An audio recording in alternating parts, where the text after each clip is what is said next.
اللهم اجعل القرآن ربيع قلبي ونور بصري وجلاء حزني وذهاب همي. السلام علیکم ورحمۃ اللہ وبرکاتہ. نحمده ونصلی علی رسوله الکریم. اما بعد فاعوذ باللہ من الشیطان الرجیم. بسم اللہ الرحمن الرحیم.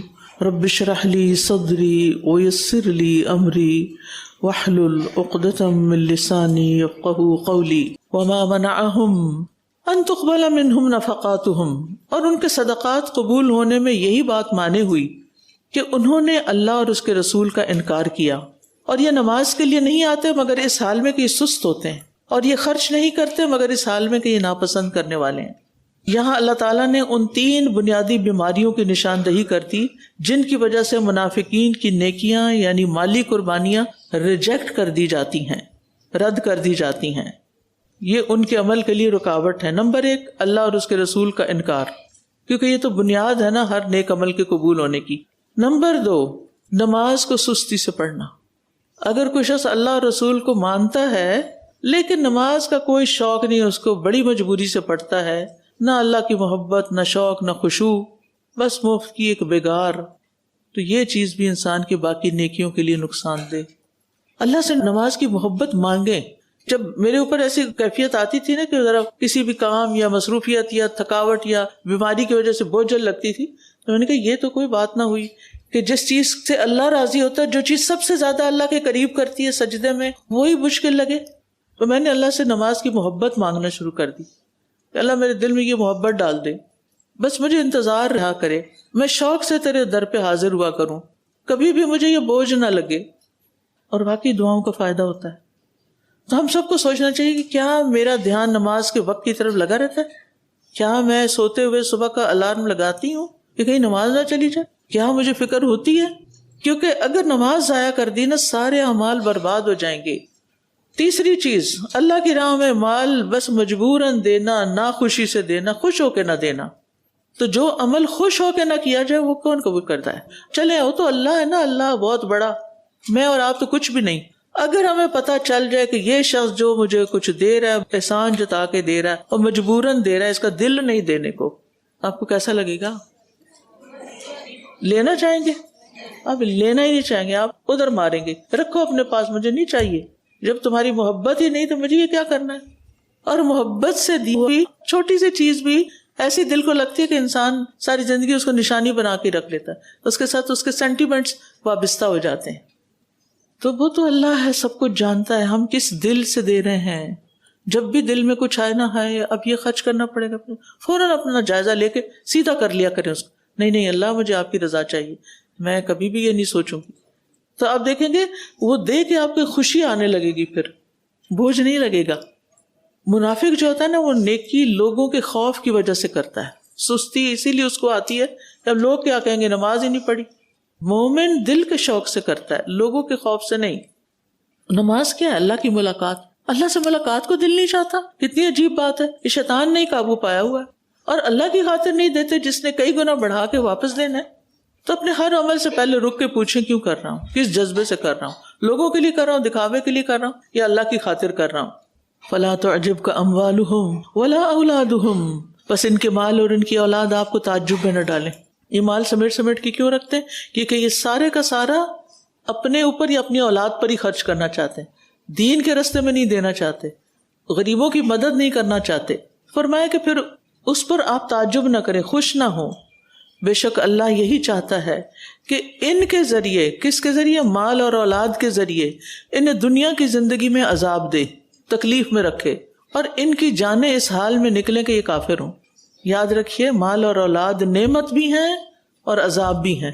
رحمت کا باعث بھی بنتے ہیں جب ان کو صحیح رستے پہ چلایا جائے اور صحیح خرچ کیا جائے، اور یہ آزمائش کا سبب بھی بنتے ہیں.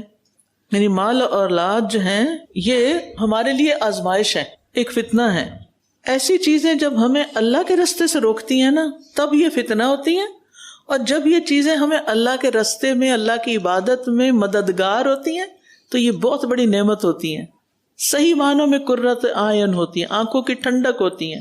مال اولاد بری چیز نہیں ہے، اللہ کے راستے سے روکے تو بری ہے، اللہ کے راستے میں مدد دے تو اچھی ہے، آپ کے لیے صدقہ جاریہ ہے، مال بھی صدقہ جاریہ بنتا ہے اور اولاد بھی بنتی ہے۔ لیکن کبھی بھی مال اور اولاد میں ہر وقت دل نہ لگائے رکھیں، کیونکہ ایک دن ان کو چھوڑ کے جانا ہے، پھر جانا حسرت کا سبب نہ بنے۔ مومن کے لیے یہ کتنی خوشی کی بات ہوتی ہے کہ آگے جا کے پھر ملاقات ہو جائے گی، بس یہ تھوڑا سا راستہ الگ ہے، پھر اکٹھے ہو جائیں گے۔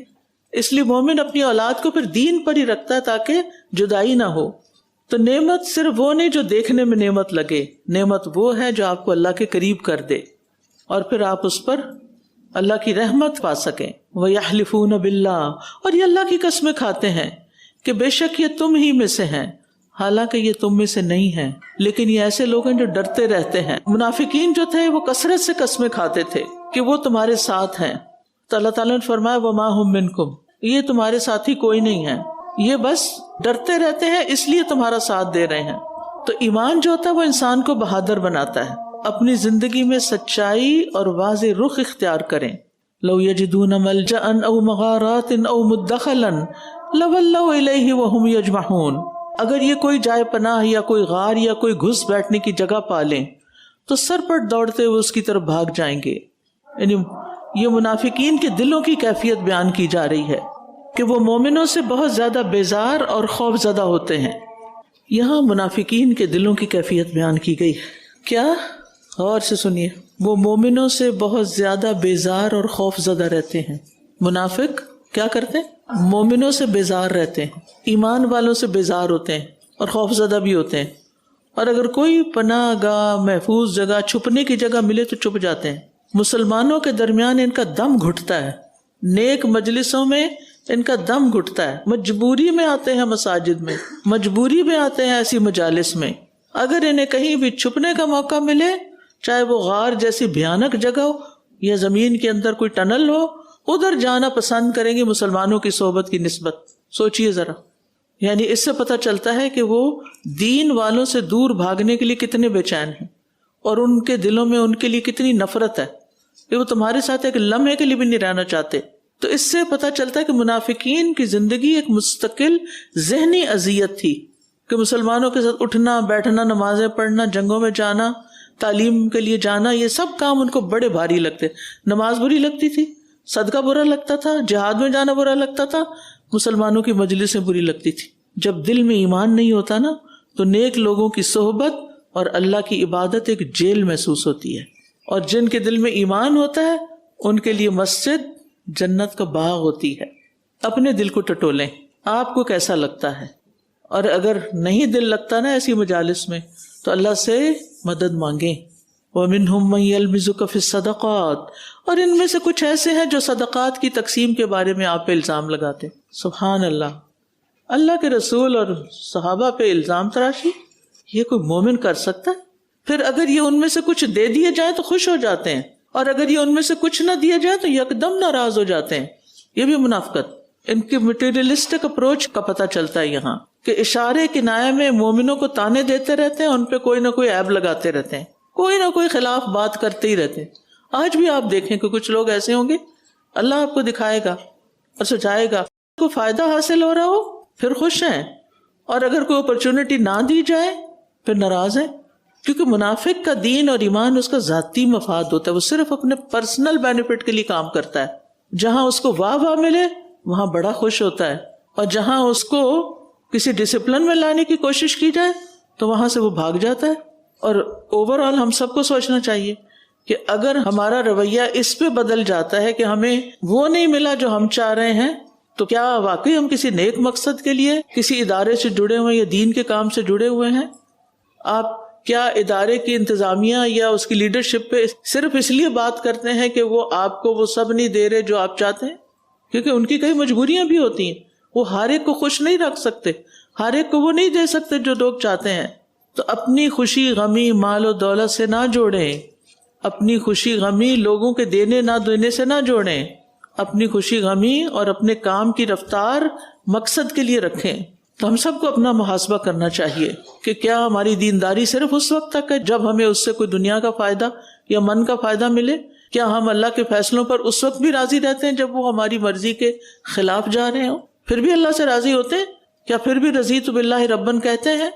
وَلَوْ أَنَّهُمْ رَضُوا مَا آتَاهُمُ اللَّهُ وَرَسُولُهُ، اور کیا ہی اچھا ہوتا اگر یہ اس پر راضی ہو جاتے جو اللہ اور اس کے رسول نے انہیں دیا، اور کہتے کہ اللہ ہمیں کافی ہے، جلد ہی اللہ ہمیں اپنے فضل سے عطا کرے گا اور اس کا رسول بھی، بے شک ہم اللہ ہی کی طرف رغبت کرنے والے ہیں۔ لالچ اور اعتراض کے رویے کا بہترین قرآنی علاج ہے۔ 4 ایسی باتیں سکھائی گئی ہیں جو انسان کی بے چینی کو ختم کر کے اسے سکون قلب عطا کرتی ہیں۔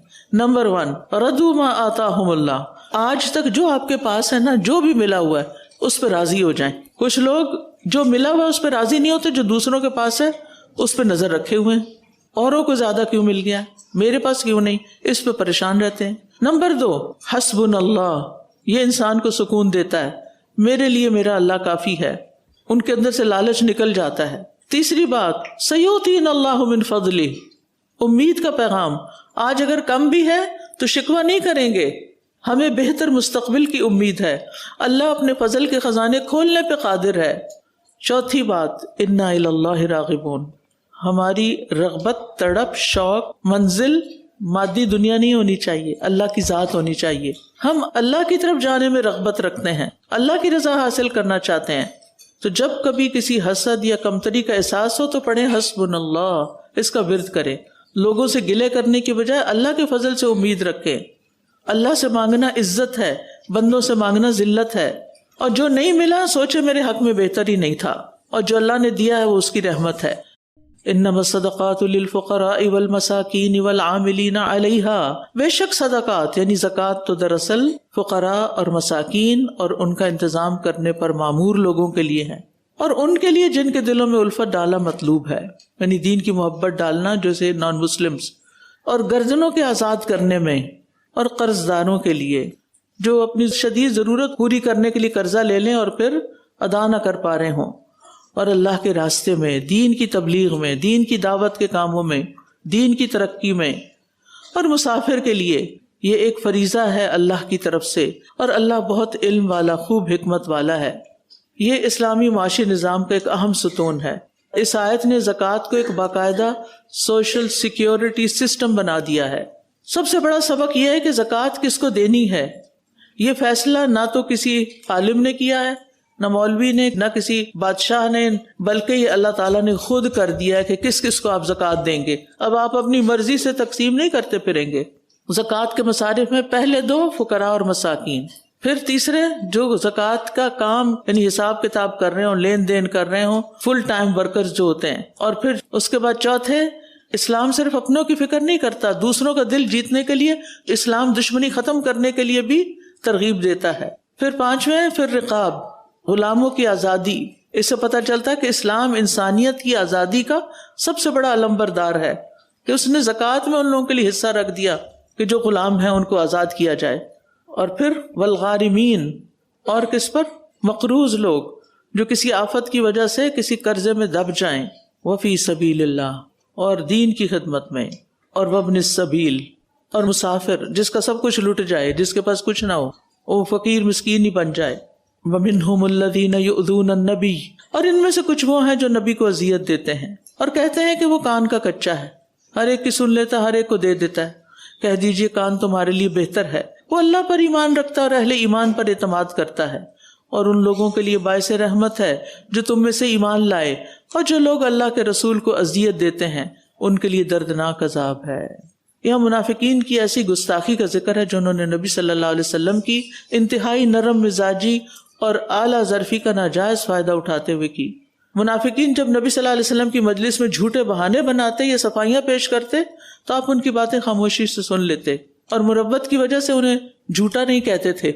بعض لوگ تو ہوتا ہے نا بے مربت، تو کہتے ہیں جھوٹے ہو تم، کیا کہہ رہے ہو، لیکن کچھ لوگ ہوتے ہیں انہیں پتا ہوتا ہے یہ جھوٹ بول رہے ہیں لیکن وہ کسی کو کہتے کچھ نہیں، چپ کر کے سن لیتے ہیں۔ تو منافقین نے آپ کی اس ٹالرنس کا مذاق اڑایا اور کہا کہ آپ تو کان کے کچے ہیں، جو بھی کوئی آ کے بات کرتا ہے سن لیتے ہیں، آپ تو بڑے سیدھے آدمی ہیں اور سادے لوگ ہیں اور ہر بات سن لیتے ہیں۔ اللہ تعالیٰ نے ان کے طنز کو ایک صفت میں بدل دیا کہ ہاں وہ کان ہیں، وہ واقعی نرم دل ہیں، وہ بہت اچھے اخلاق کے مالک ہیں لیکن وہ شر نہیں خیر کے کان ہیں، یعنی وحی الہی سنتے ہیں، لوگوں کی حاجتیں سن کے پوری کرتے ہیں. تو یہ ایک عظیم قائد کی بہترین صفت بھی ہے کہ وہ گڈ لسنر ہوتا ہے. اچھا لیڈر اچھا لسنر ہوتا ہے، وہ لوگوں کی بات توجہ سے سنتا ہے، اس کو سمجھنے کی کوشش کرتا ہے، انہیں حل پیش کرتا ہے. نبی صلی اللہ علیہ وسلم کی یہ صفت کہ آپ ایک اچھے لسنر تھے، یہ آپ کی کمال شفقت تھی، محبت تھی لوگوں سے، اور منافقین اس کو سادگی سمجھ رہے تھے. تو دوسروں کی بات توجہ سے سننا سنت رسول ہے صلی اللہ علیہ وسلم. اسے اپنی کمزوری نہ سمجھیں، حسن اخلاق سمجھ کے اپنائیں. اور کسی کی شرافت، نرمی، خاموشی کا ناجائز فائدہ اٹھانا یا اس کا مذاق اڑانا یا اس کو مس یوز کرنا، یہ منافقانہ صفت ہے. اور یہ بھی یاد رکھیے، اللہ کے رسول صلی اللہ علیہ وسلم کی شان میں ادنا سی گستاخی یا ایسی باتیں سوچنا یا انہیں دکھ دینا یا اللہ کے غضب کو دعوت دینا ہے. یحلفون باللہ لکم لیرضوکم واللہ ورسولہ احق ان یرضوہ ان کانوا مؤمنین. یہ تمہارے سامنے اللہ کی قسمیں کھاتے ہیں تاکہ یہ تمہیں راضی کر دیں، حالانکہ اگر یہ ایمان والے ہیں تو اللہ اور اس کا رسول زیادہ حقدار ہیں کہ یہ اسے راضی رکھیں. منافق اللہ کی بجائے لوگوں کو راضی کرنے میں لگا رہتا ہے، لوگ خوش رہیں مجھ سے تاکہ وہ مجھے فائدہ پہنچاتے رہیں. نہیں، آپ اللہ کو راضی کریں، لوگ آپ سے خود ہی راضی ہو جائیں گے، آپ کی عزت پہلے سے زیادہ بڑھ جائے گی. مومن ہمیشہ اللہ کی نگرانی کا احساس رکھتا ہے، اور منافق ہر وقت دیکھتا ہے لوگ مجھے دیکھ رہے ہیں کہ نہیں، لوگ دیکھ رہے ہیں تو وہ کیا کہیں گے مجھے، میں ان کی نظر میں کیسا ہوں. پیپل پلیجرر نہ بنے. اگر اللہ ناراض ہے تو لوگوں کی عزتیں کام نہیں آئیں گی. اور آج کل یہ ایک معاشرتی مرض بنتا جا رہا ہے کہ ہر کام لوگوں کو خوش کرنے کے لیے کہ لوگ واہ واہ کریں، اور یہ ریاکاری ہوتی ہے. نہ لوگوں کے ڈر سے کام کریں نہ لوگوں کی تعریف کے لیے کریں، اللہ کو راضی کرنے کے لیے کریں. پھر آپ دیکھیں لوگ اگر تعریف کرتے ہیں تو بس ان کی خوش گمانی ہے، وہ خود اچھے ہیں. تو لوگوں کو عارضی طور پر راضی کرنے سے بہتر ہے کہ انسان ہمیشہ کے لیے اللہ کو راضی کر لے، اور یہ ایمان کی علامت ہوتی ہے. اور اپنی عبادات اور معاملات ڈیلنگ کے معاملے میں نیت کو چیک کرتے رہیں کہ مقصد کیا ہے، اللہ کی خوشنودی یا لوگوں کی تعریفیں لینا. الم یعلموا، کیا یہ نہیں جانتے کہ جو کوئی اللہ اور اس کے رسول کی مخالفت کرے گا تو یقیناً اس کے لیے جہنم کی آگ ہے. ان کو نہیں پتا جس میں وہ ہمیشہ رہنے والا ہے. اور یہ بہت بڑی رسوائی ہے. دنیا میں تو تم اس کی وجہ سے بڑی بڑی لائکنگز اور فالوئنگ لے رہے ہو کہ تمہاری پوسٹس وائرل ہو رہی ہیں اللہ اور رسول کے خلاف باتیں کر کے، لیکن اپنا انجام بھی تو دیکھو کیا ہونے والا ہے. یہ منافقین کے لرزہ خیز انجام کی بات ہے یہاں پر کہ کس طرح وہ اللہ اور اس کے رسول کی مخالفت کرتے تھے اور جھوٹی قسمیں کھاتے. کیا دنیا کے فائدوں کے لیے اللہ اور اس کے رسول کی دشمنی مول لینا دانش مندی ہے، عقل مندی ہے؟ دنیا کی رسوائی سے بچنے کے لیے اللہ کی نافرمانی کرنا ایک مہنگا سودا ہے. وَمَا مَنَعَهُمْ أَن تُقْبَلَ مِنْهُمْ نَفَقَاتُهُمْ إِلَّا أَنَّهُمْ كَفَرُوا بِاللَّهِ وَبِرَسُولِهِ وَلَا يَأْتُونَ الصَّلَاةَ إِلَّا وَهُمْ كُسَالَى وَلَا يُنْفِقُونَ إِلَّا وَهُمْ كَارِهُونَ فَلَا تُعْجِبْكَ أَمْوَالُهُمْ وَلَا أَوْلَادُهُمْ إِنَّمَا يُرِيدُ اللَّهُ لِيُعَذِّبَهُم بِهَا فِي الْحَيَاةِ الدُّنْيَا وَتَزْهَقَ أَنفُسُهُمْ وَهُمْ كَافِرُونَ وَيَحْلِفُونَ بِاللَّهِ إِنَّهُمْ لَمِنكُمْ وَمَا هُمْ مِنكُمْ وَلَكِنَّهُمْ قَوْمٌ يَفْرَقُونَ لَوْ يَجِدُونَ مَلْجَأً أَوْ مَغَارَاتٍ أَوْ مُدَّخَلًا لَوَلَّوْا إِلَيْهِ وَهُمْ يَجْمَحُونَ وَمِنْهُمْ مَنْ يَلْمِزُكَ فِي الصَّدَقَاتِ فَإِنْ أُعْطُوا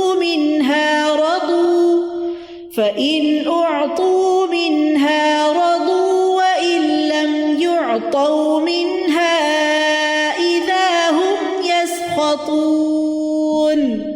ولو أنهم رضوا ما آتاهم الله ورسوله وقالوا حسبنا الله سيؤتينا الله من فضله ورسوله إنا إلى الله راغبون إنما الصدقات للفقراء والمساكين والعاملين عليها والمؤلفة قلوبهم وفي الرقاب والغارمين وفي سبيل الله وابن السبيل فريضة من الله والله عليم حكيم ومنهم الذين يؤذون النبي ويقولون هو أذن قل أذن خير لكم يؤمن بالله ويؤمن للمؤمنين ورحمة للذين آمنوا منكم والذين يؤذون رسول الله لهم عذاب أليم يحلفون بالله لكم ليرضوكم والله ورسوله أحق أن يرضوه إن كانوا مؤمنين ألم يعلموا أنه من يحادد الله ورسوله